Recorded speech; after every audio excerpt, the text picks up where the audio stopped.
and desolate. Our thought was that maybe the first time you see the planet, you would just see these few towers sticking up, and it looks just like it's sparsely populated. And then you dive down inside the planet, and you realize that these markings on the surface are actually deep caves or kind of mine shafts. So the cities have moved underground. They've moved into these caves that they've created as they've stripped out the core of the planet. And it sets the scene for, really, for the planet's destruction.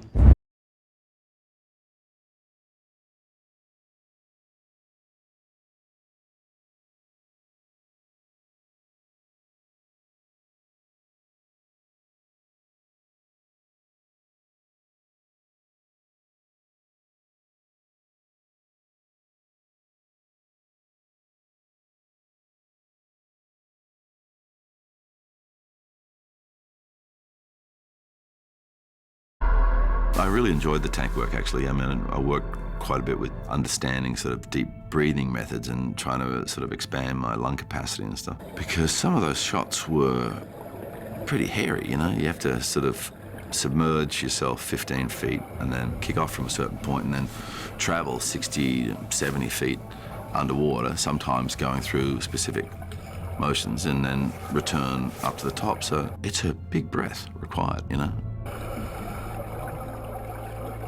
The underwater portion that I shot with Russell ties into Krypton, but everything that we did was somewhat abstract because we were going off of a previs, which is an animated cartoon of what the shots are and how the sequence plays out. So all we had was that against a green background to shoot the scenes. We sort of had to use our imagination and think about how it worked and look at the composition and how it all fell into place.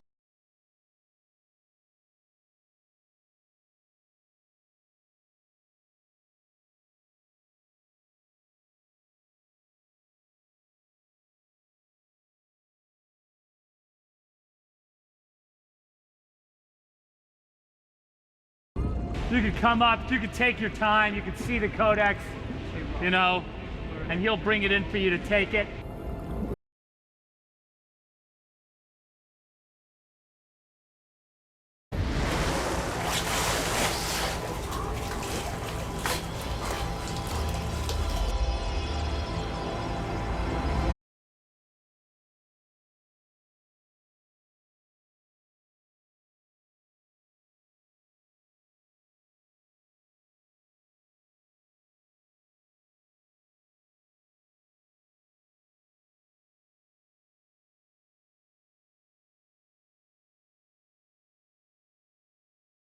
And this is a good time maybe to talk about the way that the Krypton culture and indeed the entire look of the planet has evolved. You know, we imagined, looking back 200,000 years of culture, that this was a place where the science of Krypton developed with a completely biological lens. So everything that they were looking at was based on plant forms and organic forms. So the very shapes of buildings, the shapes of architecture, the form language of the planet comes from that investment that they made in the biological and in manipulating at the molecular level. So perhaps the buildings were grown, the spaceships were grown. In fact, the straight line, one of the rules of Krypton is that there are no straight lines. The straight line doesn't exist in Krypton. And that comes out of the idea that plant forms and organic forms are the basis of everything they think about in terms of architecture. In this sequence, we see Jor-El